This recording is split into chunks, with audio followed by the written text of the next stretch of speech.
Homeless in a car. As I stated in a previous episode, the situation would be slightly different if I had a child or had children, had a wife. Right now it's just me and a dog. We're pretty flexible between the two of us. So it's a temporary condition until we find work and then start resetting our life. Technically, in my vehicle, I also have a sleeping bag and a 3-man tent. So I literally can almost take everything out of my car, put it in a tent if I needed to, and sleep in the woods somewhere. But I would rather reset my life properly than being a hermit in the woods. Everything, when you're homeless, this is the third time I've been homeless. The first time I was homeless was me and a wife in a pickup truck. Largely we were homeless because of my wife. So we argued quite a bit, even in a truck. It wasn't the most pleasant situation. To the point where I got upset and actually grabbed a backpack and just left on foot because she drove me crazy so much. And I learned actually an important lesson with that one is if you want to go get a day labor job and you don't want to, you want to actually work, you may want to have a pair of steel toe boots and probably a pair of jeans. Because without that, you can't work in a factory or anywhere that has, forklifts. And the difference in pay is $5 to $10. And if you don't have steel toe boots, chances are really good you're working 1 day a week. Versus if you're working in the factory and you have steel toe boots, you can probably work 3 or 4 days a week, which means more money. Just throwing it out there for anyone who needs it. Given the fact that we're currently in a hurricane right now, I suspect that there's going to be a lot more people that will be living in their vehicles. Trust me, I don't recommend it. However, when the situation dictates, we do what we need to do to move forward, because forever forward. Given the fact that I was homeless, I've learned a lot of lessons. Other than a lot of time, being homeless is boring, horribly boring. And usually when people are homeless, they get into trouble. They do drugs, they smoke, they do all kinds of things. They take, drink, do all kinds of nefarious things.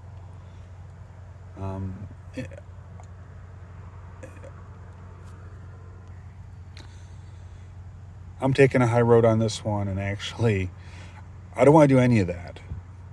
You could go over and sofa surf, I think they call it, where you sleep one day on one person's sofa and go to another one. You could sleep around for a place to, you can have sex with people for a place to sleep. That stuff's crazy. I'd rather do moral things versus immoral things. Like I said, just me and a dog, not complicated. I'm very lucky in that actually one of the things that I kept from my apartment and I did not get rid of was approximately 14 rifles and pistols. So, as crazy as it sounds, if you ever have to go to a pawn shop to get some money, there's a pretty good, you'll get about 60 to 70% of your money back from a firearm because it's still usable. If you go to have an Xbox and try to sell that, you're not going to get a lot of money for it. But a firearm, you'll get $300 or $400 a piece. So, as much as it's inconvenient, I'm not broke, but I'm not rich either. Granted, not everyone has firearms, and Kentucky is a pretty interesting state for that. Okay, back to, for lack of a better name, let's call it time management. Usually your day is broken up into, you wake up, maybe get some breakfast, maybe not. Usually you probably won't. Probably have to go to the bathroom, so you're going to find some bathrooms that are readily available. could be a gas station, could be any number of things. At that point, it's you have something to do in the morning. Example is you could go to the library, you could go to a park or something, you spend a couple hours there. Then you have to do the lunch thing. Oddly enough, being homeless, there's a lot of places that will actually feed you. A lot of churches will. Either churches or there's places, just, ask some homeless people. They'll tell you all about all the places and what day they serve food. In my case, as I said, I just have to restrict it to, say, $10 a day. My dog doesn't eat much other than whatever scrap she steals off of me. So it's not complicated for me. I'm very lucky in that regard. But usually you go over and you have some lunch. I've been very lucky in that within 2 weeks, the Lord has me fasting for 3 days. So it's literally, it's even less food I have to consume. And oddly enough, I'm a little bit overweight, so if I had to go 2 weeks without eating, it wouldn't really kill me. It would actually probably improve my health. But time management is a very important thing because people get into trouble. And you don't want to get into trouble and do nefarious things. Another part of that is also to keep yourself safe. If you're in a vehicle, you're a little bit safer than if you're on foot. The harder part is there's a lot of places, there's trespassing laws where you can't really be anywhere. You can't, especially overnight. Overnight is a very big problem because you're not allowed to sleep just anywhere. You can't actually sleep anywhere, actually, when you think about it. Everyone has no trespassing and most businesses are closed. And the cops will haul you in for trespassing. So you have to kind of get a little bit innovative. Such as you could go, what I normally do is at 11 o'clock, actually 10 o'clock, I start looking for where I'm going to go over and be for the night, find a spot, and actually go over, and by 11 p.m., I'm actually usually in the back of an apartment building where there's already cars. Most people work for a living, so they're already in for the night. So if there's an empty spot, it's usually pretty good. You just kind of want to make sure no one sees you sleeping in a vehicle because they kind of will call the cops. And you really don't want to do the same place every day for a couple weeks. You want to get 2 or 3 or 4 spots that you want to drift around so you're not really seen too frequently anywhere.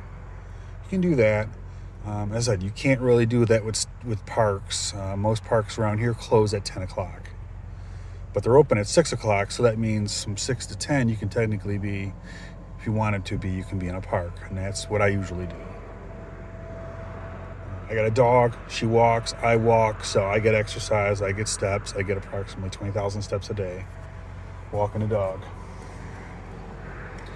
The other thing you need to worry about is if you have electronic devices like cell phones, you got to worry about electricity, you got to worry about water. Electricity is kind of rough because you have to find a reliable spot where, especially if you need to charge your phone. If you need to charge your phone, that's 3 hours. So where are you going to get 3 hours worth of, sitting there? You can't just sit at McDonald's for 3 hours. Well, maybe you can. So there's spots you can probably find, look around for exterior outlets. Some parks who have shelters, they sometimes have an outlet there, then they leave them on so you can go over and just plug it in real quick and 3 hours later you're out of there. I'm very lucky in that I actually got a power bank to go with my backpack. So I have a solar power bank, which doesn't charge very fast, but it does charge my phone. I can get about 3 charges of my phone out of the power bank. Bad news is the power bank takes about 5 hours to charge with the charger. So it's kind of a trade-off, but that's something to consider. Is you need reliable water, reliable bathroom facilities, and electricity to charge your electronics, because you still want to make sure you go over and do your thing and make sure that your devices are charged. What I've also found very effective is that every night, before I find where I'm going to go park for the night to sleep, I actually go over to Walmart and I go in the store and I usually buy like a couple bottles of the water for $1 a piece, and use their Wi-Fi for 2 hours. To look for jobs, to check my emails, do whatever I need to do. It's not the quickest connection in the world, but it's enough to do what needs you need to do there. The important thing to remember is always have hope that you'll eventually find something will come your way, and it'll be better. It's very easy to be discouraged. But as I said, it's been almost a month, and as much as crazy as it sounds, I actually got a really interesting idea in that, hey, in the future, I may actually just go jump Airbnbs around the country, because technically my job is remote. So technically, any job I get can be remote. I could spend 2 weeks in this area and 2 weeks in another area, and it's actually cheaper than me paying rent. So, or it's about the same price, I should say. And at that point, you're kind of already used to living in a vehicle already. So it's kind of like, okay, it's better to spend 2 days in a vehicle driving from point A to point B, to go live somewhere, versus you spending, the same amount of money to live in one place, but you never go anywhere because you're always working. So it's food for thought. It occurred to me that I may want to consider that, because I spend an awful lot of money on an apartment that I spend more time, in the office or remotely working. So I can technically work from anywhere. Just food for thought. Back to the Wi-Fi thing. Bear in mind, you pretty much don't want to stream video on there because it's a slow connection. Most Wi-Fis. Because over a certain distance, it gets terrible. So free Wi-Fi or not, if I remember correctly, Walmart has it, and actually McDonald's has it also. Their free Wi-Fi. Both of them are sketchy slow, but they accomplish the mission.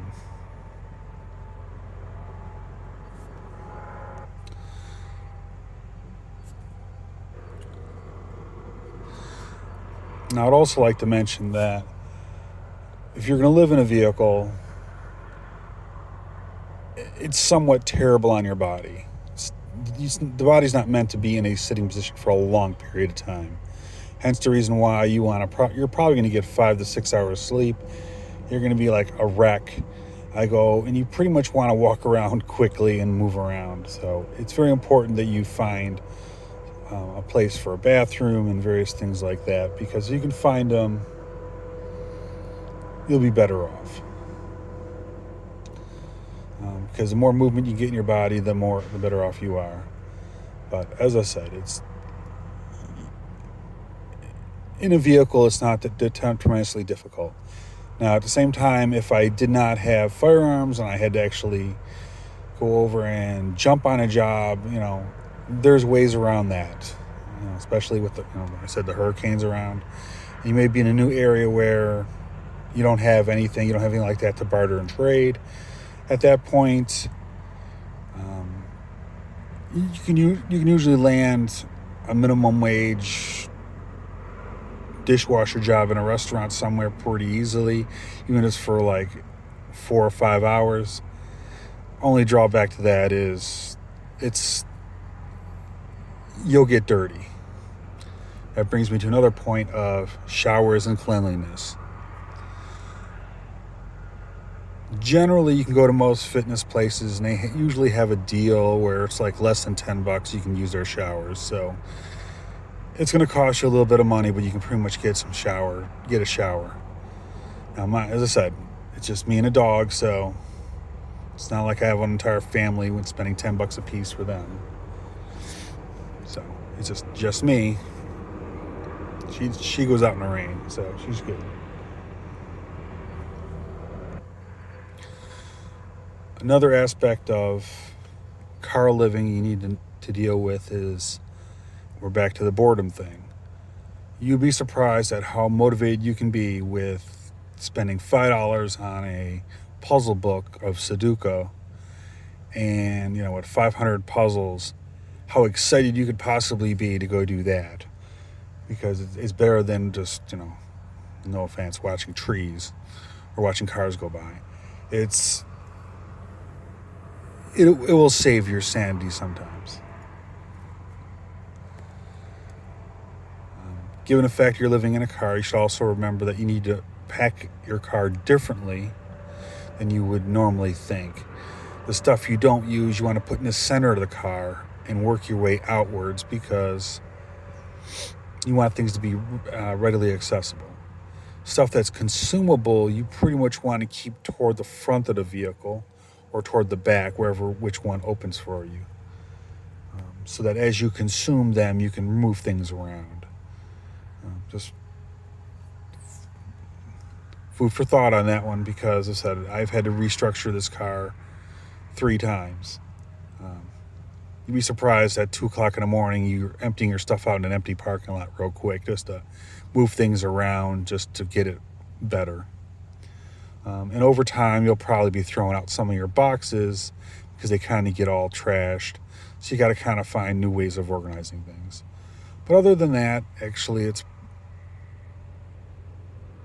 it's not as stressful as you would think. I look at it as the Lord is testing my faith, and I'm with you, Lord. So, well, that's currently all I have. I said I'm currently living in my car, so this is what I do. Thank you for listening.